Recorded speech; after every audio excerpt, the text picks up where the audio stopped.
We started this August 31st, and now we conclude this list today. Time to continue my celebration for the famous orange marsupial, Crash Bandicoot.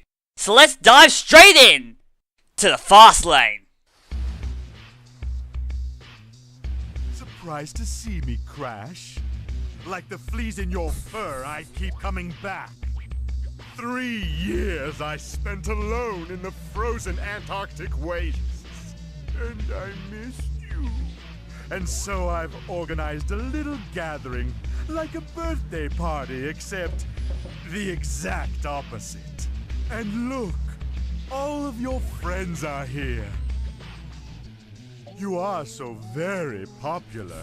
Let's start handing out the presents.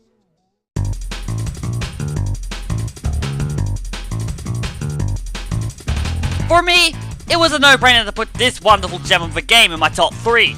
Crash Team Racing is one of the most nostalgic video games to me, and to this day, it is still one of my all-time favorite racing games. And not only that, but I still think of this as the best Crash Bandicoot game in the franchise to date. Back in my Nitro Kart entry, I said there was something lacking in that game that just makes it not this game. What Crash Team Racing delivers to you as the gamer is a good, hard thump where it feels good. And now I will explain what I mean. You know how some people mention how they can feel the weight of the character in a video game through the controls? Well, with CTR, just about everything you do delivers a nice sensation that can only be described as I just did. A good, hard thump! You can actually feel the effects of everything that happens in-game through the controller inputs, and the sensation is awesome! But why settle for a good whack where it feels good, where you can also have a completely flawless game? The tracks are well designed and always fun to drive, the character roster is really well chosen and diverse, the soundtrack is one of Mutato Musica's finest, especially that Rocky Road theme. And there's so much replay value in the game that I just keep on coming back for more and more every time. From circuits as fun to race on as Seward Speedway and Oxide Station, to straightforward racetracks like Coca Park and Slide Coliseum, to the hair-raising challenges on Tiny Arena and Polar Pass. Every track in this game is fun to race on, with lots of nice little secrets for the player to keep an eye out for.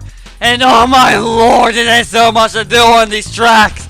Normal 3-lap trophy races, CCR challenges in which you collect the letters C, T, and R, relic races against the clock, gem cups, and my personal favorite, time trials. I love time trial mode! And then you have the roster of characters. Drivers like main attraction all around the Crash Bandicoot, to his accelerating sister Coco Bandicoot, to top speed gun Dingo Dial, to handling guru Pura, and all of the boss characters of Ripperoo, Papu Papu, Komodo Joe, and Pinstripe. This game has a driver for everyone in every way imaginable. They're all so much fun to race as and race against that they never get old. Why do you think people still see this as one of the best kart racing games to date? There really is nothing about this game that I hate at all. Although there is one small problem.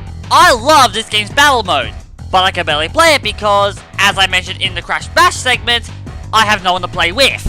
You'd think Naughty Dog would have coded the AI to be functional with battle mode, but nope. Kind of a bummer really, but nevertheless, Crash Team Racing is and always will be one of my big go-to games in terms of entertainment. I love this game so much! But can you believe that there are games that I love even more than this one? Well... I'm finished racing in these mushy backward worlds. Keep your miserable planet. I'm out of here for good.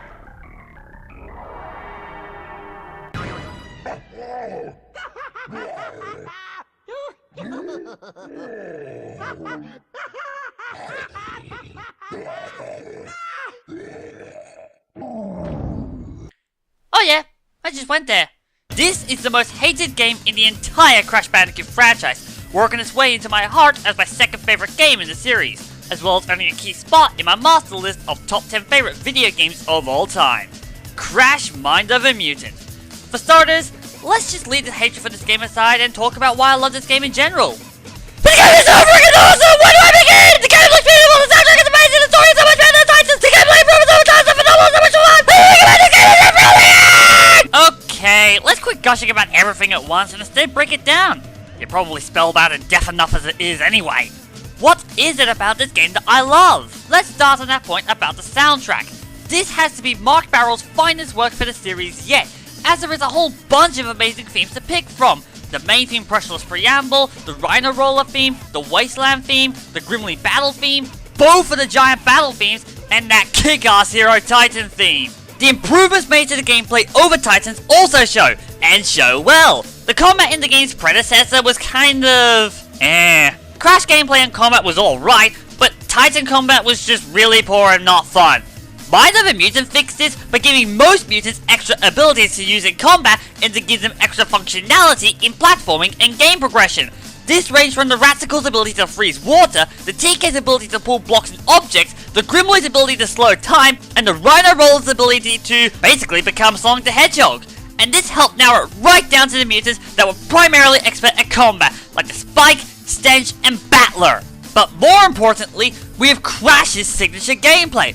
It has become much more streamlined and much more manageable than it previously was in Titans. And now Crash is more capable both in and outside of battle, meaning that to the right player, this game never gets dull and stays consistently fun. Players like me!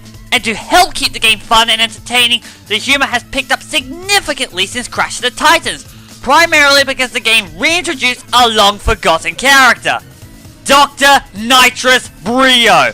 And not only that, but Radical Entertainment expanded upon his character so much more than any other developer ever did, including Naughty Dog. I was in the first game! I created Slinkies! Stop playing with them because they're mine! Paper covers rock, but paper can't stop rocks. It makes no sense! Well, you were wrong and I was right. As right as Betamax. I will be honest though, this game isn't perfect. One of the main complaints even fans of this game have is the amount of backtracking there is. It isn't Metroid levels, but let's put it simple. You'll be replaying this one segment of the game 4 times! I'm personally not bothered by it because I've become accustomed to doing the same segment of a game over and over, but I can definitely understand why everybody else wouldn't be happy. But probably the most embarrassing thing in this game are the special animated cutscenes, all done in different animation styles. Some of them, like the South Park and American graphic novel cutscenes, are fine. But then there are those that I can't watch directly at all. And then there are those that are just no! There is one question though. If the most hated game in the franchise ranks in at the number 2 spot, what's left?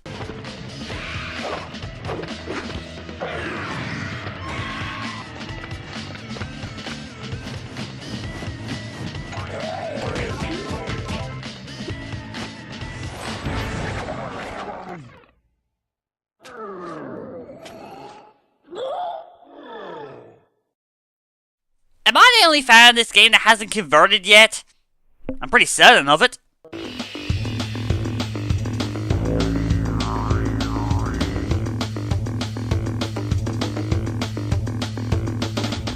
That's right, Crash Bandicoot 3 Warped is my favorite game in the franchise! Not the most original pick, I know, but certainly a lot more dedicated a choice than everyone else who said it in the past. And then later changed their mind and said Crash Bandicoot 2 Quarter Strikes Back or Crash to Insanity. But for me, I will always love this game no matter what.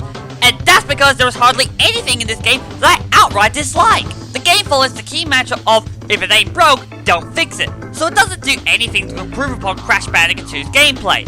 However, it does add in the new features and abilities to unlock, such as the more powerful body slam and spin attacks, a double jump, a running ability, and the famous Wumpa Fruit Bazooka. And all of them change how you play the game completely.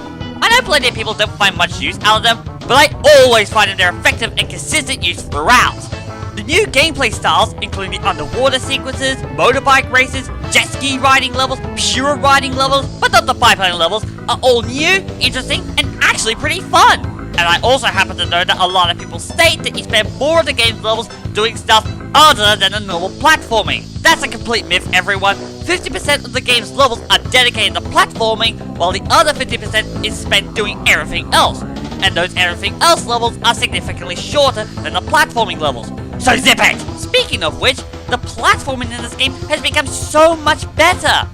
Somehow, they didn't make any changes to the actual gameplay. All that Naughty Dog did was introduce new level types and variants. But that's probably what the difference is. It may not be better in technicalities, but it feels better in some way. It's one of those indescribable feelings, like when you're behind the wheel of a supercar. You can feel it, but you can't describe it. They also made the game feel less linear and more open by allocating the colored gems accordingly, so that it opens up many different ways to play the game and to order the game's levels to your own liking. And to help further this are the relics. Many people don't like the relics, but I love them! I always love time trial features in video games. I just love racing against the clock, because really, you're racing against yourself. And finally, we have the boss fights. Not one boss fight in this game is bad by any stretch of the imagination. And not only that, but this game still holds the record for my favorite boss fight in a video game, Dingo Dial. I love this boss since day one, and I still love it as my favorite boss to this day. I love this game so much that it makes it into my top 5 favorite video games of all time. In fact, this game is still in a tight arm wrestle with Need for Speed Underground for supremacy on the list. That is really how much I love this game. I can't even bring myself to say anything negative because I love it so much. If you want me to say anything negative, I will say that the soundtrack, while still really darn good, does have a tendency to recycle itself a lot. But is that it? That's all I can think of. Like I said, there's nothing about this game I outright dislike. Crash Bandicoot 3 Warped is my favorite game in the franchise, and still is one of my highest ranked 3D platformers and favorite video games of all time.